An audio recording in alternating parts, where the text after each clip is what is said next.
नमस्कार, आपका स्वागत है। आज हम पितृपक्ष की महान कथा सुनाने जा रहे हैं। कहा जाता है कि इस कथा को सुनने से समस्त प्रकार के पितृदोष समाप्त होते हैं। इस कथा का ध्यान पूर्वक श्रवण करने मात्र से ही मनुष्य के कोटि कोटि पाप नष्ट होते हैं और उसे अपार धन संपत्ति और सुख समृद्धि प्राप्त होती है। पितरों की कृपा से उसके सभी दुख दोष समाप्त होते हैं और सुखी जीवन प्राप्त होता है। ये महान कथा भगवान श्री कृष्ण ने गरुड़ जी को सुनाई है। आइए सुनते हैं इस कथा को। दोस्तों, एक समय की बात है। पक्षीराज गरुड़ अपने मन में जिज्ञासा लिए भगवान श्री कृष्ण के पास आते हैं और उन्हें प्रणाम करते हुए कहते हैं, हे प्रभु, पितृपक्ष में पितरों की पूजा करने से कौन सा फल मिलता है? पितृपक्ष के दौरान पितरों की शांति के लिए कौन से उपाय करने चाहिए? भगवान श्री कृष्ण कहते हैं, हे गरुड़, तुमने आज उत्तम प्रश्न किया है। तुम्हारे इस प्रश्न में समस्त मनुष्य जाति का कल्याण छिपा हुआ है। जो मनुष्य अपने पितरों को संतुष्ट करता है उसके समस्त दोष और दुख समाप्त होते हैं। पितरों की पूजा करने से मनुष्य को अपने पूर्वजों का आशीर्वाद प्राप्त होता है। इस विषय में एक अप्सरा और ऋषि की प्राचीन कथा कही जाती है, जो मैं आज तुम्हें सुनाता हूँ।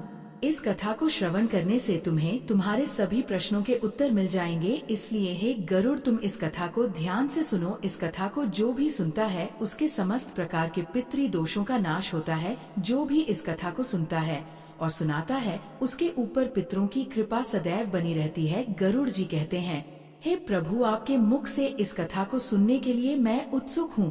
कृपया आप मुझे वह कथा सुनाइए। मैं इस कथा का प्रचार अवश्य करूँगा। फिर भगवान श्री कृष्ण गरुड़ जी को पितृपक्ष की कथा सुनाने लगते हैं। इसलिए दोस्तों, आप भी इस कथा को ध्यान पूर्वक पूरा जरूर सुने। इस कथा के श्रवण मात्र से मनुष्य के सभी पाप और दोष नष्ट होते हैं। उसे पितृ दोष से मुक्ति मिलती है। सभी कर्ज उतर जाते हैं। धन धान्य संपत्ति की प्राप्ति होती है तथा सुंदर गुणवान पत्नी की प्राप्ति निश्चित होती है। संतानहीन को संतान प्रदान करने वाली ये कथा अत्यंत महान है। पितृपक्ष के दौरान इस कथा का श्रवण प्रत्येक मनुष्य को करना चाहिए। इस श्रवण करने से पितरदेव प्रसन्न होते हैं और वरदान देते हैं।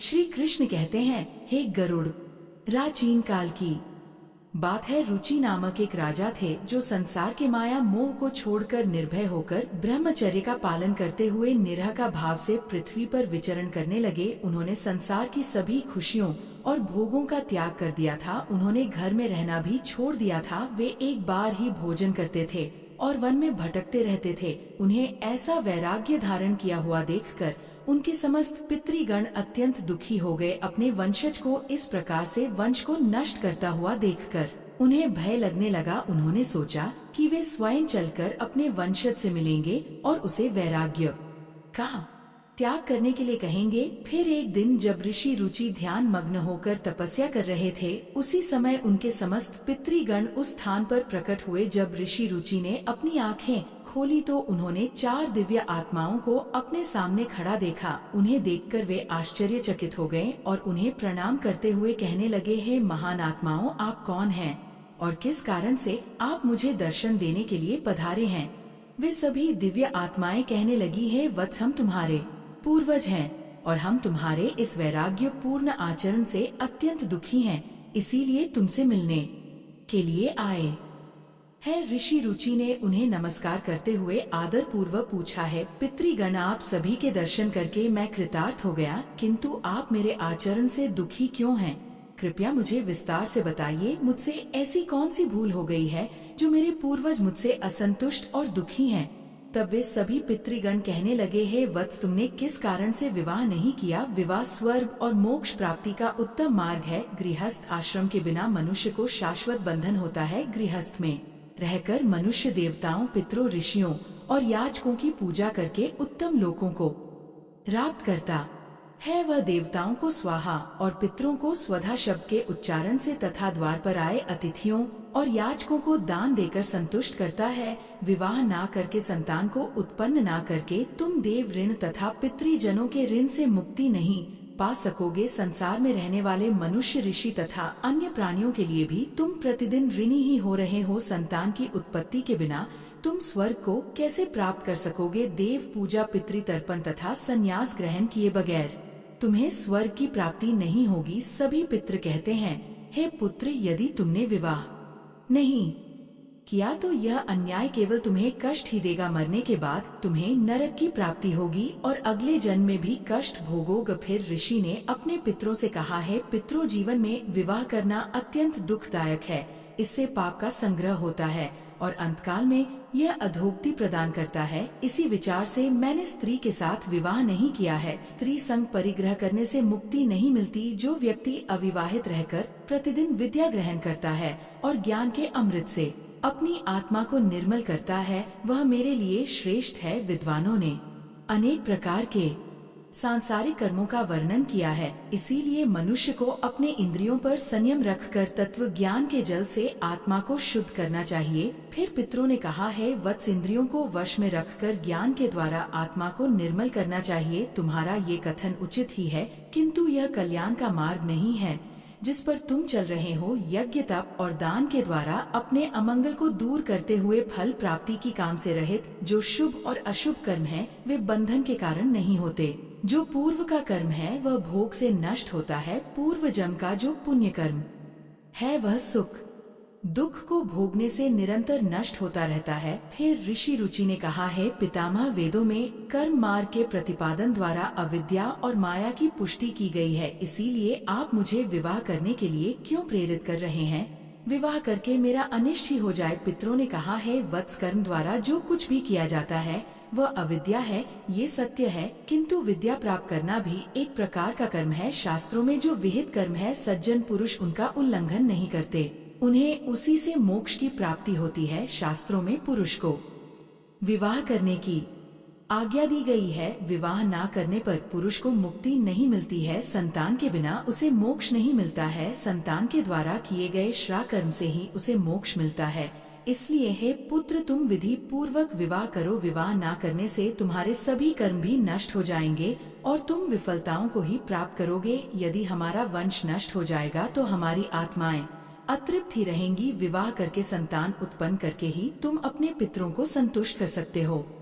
श्री कृष्ण कहते हैं, हे गरुड़, इस प्रकार से अपने पितरों के वचन सुनकर ऋषि रुचि को बड़ी ग्लानि हुई। उन्हें विवाह करने का निश्चय किया। फिर ऋषि रुचि ने अपने पितरों से कहा है, पितृगण, अब तो मैं बूढ़ा हो गया हूँ, कौन मुझे अपनी कन्या प्रदान करेगा? वैसे भी मुझ जैसे वृद्ध व्यक्ति के लिए विवाह करना अत्यंत कष्ट साध्य है। फिर पितरों ने कहा है, वत्स, यदि तुम हमारे वचनों का पालन नहीं करोगे तो निश्चित ही हम सभी पितरों का पतन हो जाएगा और तुम्हारी अधोगति हो जाएगी। इतना कहकर सभी पितृगण अदृश्य हो गए। श्री कृष्ण कहे हैं, गरुड़ पितरों के द्वारा ऐसे वाक्य सुनकर ऋषि रुचि मन ही मन अत्यधिक व्याकुल हो उठे। अपने पितरों की मुक्ति के लिए विवाह करने का विचार करते हुए वे कन्या की खोज में पृथ्वी लोक पर विचरण करने लगे, किंतु उन्हें कहीं भी कन्या की प्राप्ति नहीं हो सकी। अपने पितरों के वचनों को बार बार मन में सोचते हुए वे चिंताग्रस्त होकर सोचने लगे, मैं क्या करूं, कहां जाऊं?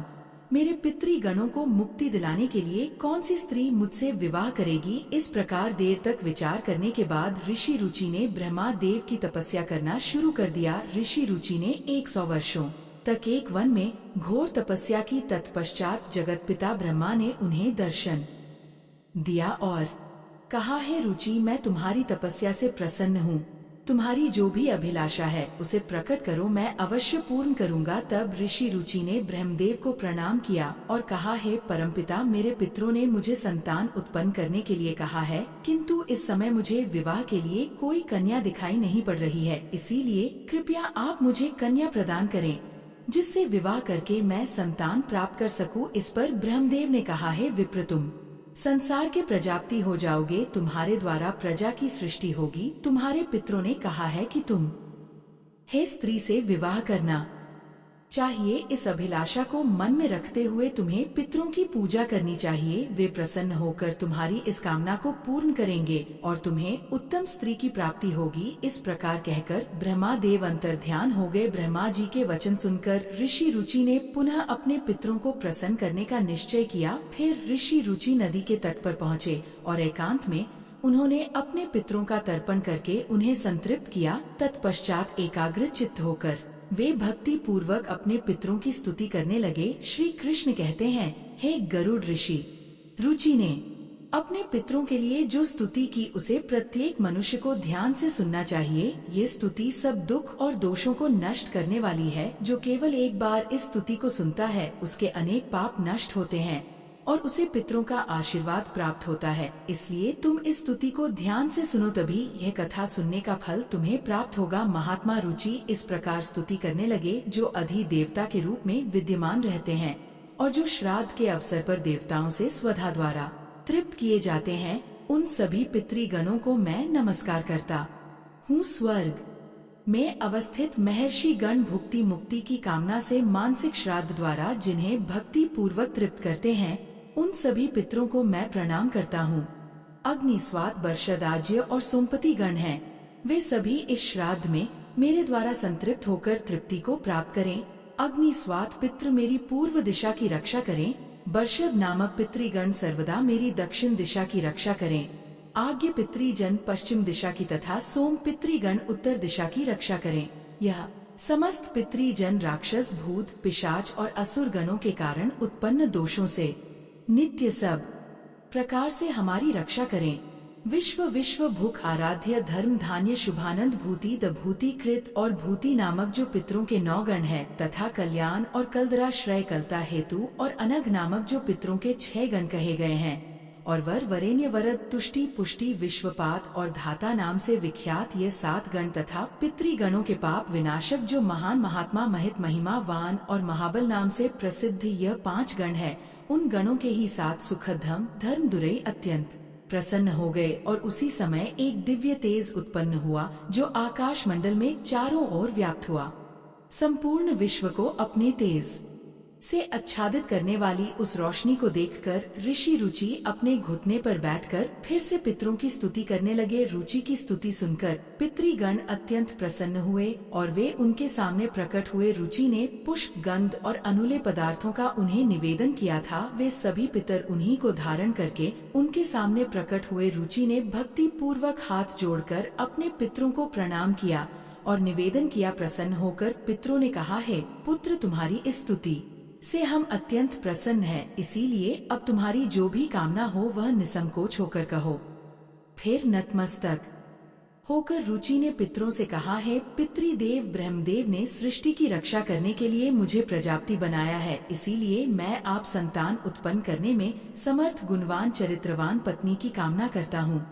फिर पितरों ने कहा, है वत्स, इसी स्थान पर अभी इसी क्षण तुम्हें उत्तम मनोरमा पत्नी की प्राप्ति होगी और उसी से तुम्हें पुत्र होगा। है रुचि, वह पुत्र बुद्धिमान और बलशाली होकर रोच नाम से तीनों लोकों में ख्याति प्राप्त करेगा। उसके भी अतिशय बलवान, महापराक्रमी, महात्मा और पृथ्वी का पालन करने वाले बहुत से पुत्र होंगे। कहकर समस्त पितृगण ऋषि रुचि को आशीर्वाद देकर उस स्थान से अंतर्ध्यान हो गए। पितरों के अंतर्ध्यान होते ही पितरों की कृपा से उसी समय उस नदी के मध्य से ही रुचि के समीप प्रमलोचा नामक मन को प्रिय लगने वाली सुंदर श्रेष्ठ एक अप्सरा प्रकट हुई। उस श्रेष्ठ अप्सरा ने मधुर वाणी में महात्मा रुचि से कहा, है तपस्वी श्रेष्ठ वरुण के पुत्र महर्षि पुष्कर द्वारा मेरी एक अतिशय सुंदर कन्या उत्पन्न हुई है।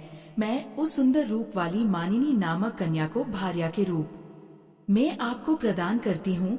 आप इससे विवाह करें।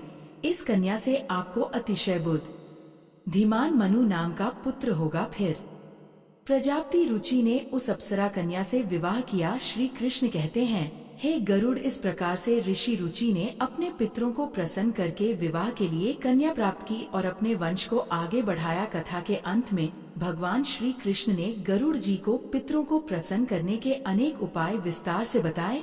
ये उपाय मनुष्य के जीवन में पितृदोष को समाप्त करने और पितरों की कृपा प्राप्त करने के लिए अत्यंत आवश्यक माने जाते हैं। श्री कृष्ण ने गरुड़ जी से कहा कि पितरों को प्रसन्न करने के लिए कुछ विशेष अनुष्ठान, तर्पण और धार्मिक कार्यों का पालन करना आवश्यक होता है। आइए जानते हैं उन महत्वपूर्ण उपायों के बारे में। पिता को प्रसन्न करने का सबसे पहला और मुख्य उपाय तर्पण है। तर्पण का अर्थ है जल अर्पण करना। पितृपक्ष के दौरान पवित्र जल को हाथ में लेकर पितरों का आह्वान करते हुए उन्हें जल अर्पण करना चाहिए। तर्पण में काले तिल, जल, दूध और कुश का उपयोग किया जाता है। यह कार्य पवित्र मन और श्रद्धा से करना चाहिए, जिससे पितृगण तृप्त होकर प्रसन्न होते हैं। तर्पण करते समय यूएम पितृभ्य स्वधा मंत्र का उच्चारण करना चाहिए, जिससे पितृ संतुष्ट होते हैं और आशीर्वाद प्रदान करते हैं। श्री कृष्ण कहते हैं, पितरों को प्रसन्न करने के लिए गाय, कुत्ते, कौवे और ब्राह्मणों को भोजन कराना अत्यंत शुभ माना जाता है। इन्हें भोजन अर्पण करने से पितृ तृप्त होते हैं और प्रसन्न होकर आशीर्वाद देते हैं। विशेष रूप से श्राद्ध के दिन गाय को हरी घास और रोटी खिलाना और कौवे को चावल व खीर खिलाना शुभ माना जाता है। इन कार्यों को करने से पितरों की कृपा प्राप्त होती है और पितृ दोष से मुक्ति मिलती है। श्री कृष्ण कहते हैं, पीपल और तुलसी के वृक्ष की पूजा करना पितरों को प्रसन्न करने का महत्वपूर्ण उपाय है। पीपल का वृक्ष पितृगणों का निवास स्थान माना जाता है और तुलसी का पौधा देवी लक्ष्मी का प्रतीक होता है। श्राद्ध के दिन पीपल और तुलसी की पूजा करके पितरों को तृप्त किया जाता है। पीपल के वृक्ष के नीचे दीप जलाने से पितृगण प्रसन्न होते हैं और परिवार को सुख समृद्धि का आशीर्वाद देते हैं। भगवान श्री कृष्ण ने गरुड़ जी को बताया कि जो व्यक्ति पितृ दोष से पीड़ित होता है उसे गया जी या अन्य पवित्र तीर्थ स्थलों पर जाकर पिंड दान करना चाहिए। गया जी में पिंड दान करने से पितृ संतुष्ट होकर मोक्ष प्राप्त करते हैं और वंशजों को आशीर्वाद देते हैं। पिंड दान के समय काले तिल, कुश और चावल का उपयोग करके पितरों को अर्पण करना चाहिए। यह प्रक्रिया पितरों को तृप्त करती है और उनकी आत्मा को शांति प्रदान करती है। श्री कृष्ण कहते हैं, पितरों को प्रसन्न करने के लिए व्यक्ति को श्राद्ध पक्ष के दौरान व्रत रखना चाहिए। इस समय सात्विक आहार ग्रहण करना चाहिए और ब्रह्मचर्य का पालन करना चाहिए। भगवान श्री कृष्ण ने गरुड़ जी से कहा कि श्राद्ध पक्ष में मांस, मदिरा और तामसिक आहार का सेवन नहीं करना चाहिए। व्रत के दौरान भगवान विष्णु, शिव और देवी लक्ष्मी की आराधना करनी चाहिए। इससे पितरों की आत्मा को शांति मिलती है और वे प्रसन्न होकर आशीर्वाद प्रदान करते हैं। श्री कृष्ण कहते हैं, पितरों को संतुष्ट करने के लिए गरीबों, ब्राह्मणों और साधुओं को अन्न दान और वस्त्र दान करना चाहिए। यह कार्य विशेष रूप से श्राद्ध पक्ष के दौरान करने से पितरों की आत्मा को तृप्ति प्राप्त होती है। अन्न दान और वस्त्र दान से मनुष्य को पुण्य की प्राप्ति होती है और पितृ दोष से मुक्ति मिलती है। इस कार्य से पितृ प्रसन्न होकर घर परिवार की सुख समृद्धि का आशीर्वाद देते हैं। भगवान श्री कृष्ण ने बताया कि पवित्र नदियों, विशेषकर गंगा में स्नान करके पितरों के निमित्त जल अर्पण करना अत्यंत शुभ माना गया है। गंगा जल पितरों की तृप्ति के लिए सर्वोत्तम होता है, जिससे पितृ दोष समाप्त होते हैं। गंगा में स्नान करने से व्यक्ति के पाप धुल जाते हैं और पितरों की आत्मा को शांति मिलती है। इस कार्य से पितृ प्रसन्न होकर आशीर्वाद प्रदान करते हैं। श्री कृष्ण कहते हैं, पितरों को प्रसन्न करने के लिए सत्संग में शामिल होना और पवित्र ग्रंथों जैसे भगवत गीता का पाठ करना अत्यंत लाभ माना जाता है। पितरों की शांति के लिए गीता के 11वें अध्याय का पाठ विशेष रूप से लाभकारी होता है। भगवत गीता के पाठ से पितरों की आत्मा को शांति मिलती है और उनके वंशजों पर उनकी कृपा बनी रहती है। भगवान श्री कृष्ण ने गरुड़ जी को यह भी बताया कि जो व्यक्ति इन उपायों को श्रद्धा और विश्वास के साथ करता है, उसे जीवन में सभी प्रकार के सुख और समृद्धि प्राप्त होते हैं। पितरों की कृपा से उसके समस्त दोष समाप्त होते हैं और परिवार में शांति बनी रहती है। इन उपायों को नियमित रूप से करने से पितृ दोष से मुक्ति मिलती है और पितृ प्रसन्न होकर वंशजों को आशीर्वाद देते हैं। श्री कृष्ण ने गरुड़ जी से कहा है, गरुड़, जो भी व्यक्ति इन उपायों का पालन करता है उसे पितृ दोष का कभी सामना नहीं करना पड़ता और उसके पितृ सदैव प्रसन्न रहते हैं। इस प्रकार भगवान श्री कृष्ण ने पितरों को प्रसन्न करने के विभिन्न उपाय विस्तार से बताए, जिन्हें हर व्यक्ति को पितृ पक्ष में करना चाहिए। तो दोस्तों, इस प्रकार से गरुड़ पुराण में पितृ पक्ष की कथा का वर्णन किया गया है। उम्मीद है आपको ये कथा पसंद आई होगी, तो कमेंट में जरूर बताएं। ये वीडियो अच्छा लगा तो लाइक करें और परिवार के साथ शेयर करें। साथ ही चैनल को सब्सक्राइब करें ताकि आपको ऐसी ही आध्यात्मिक जानकारी प्राप्त हो। आप सभी का धन्यवाद।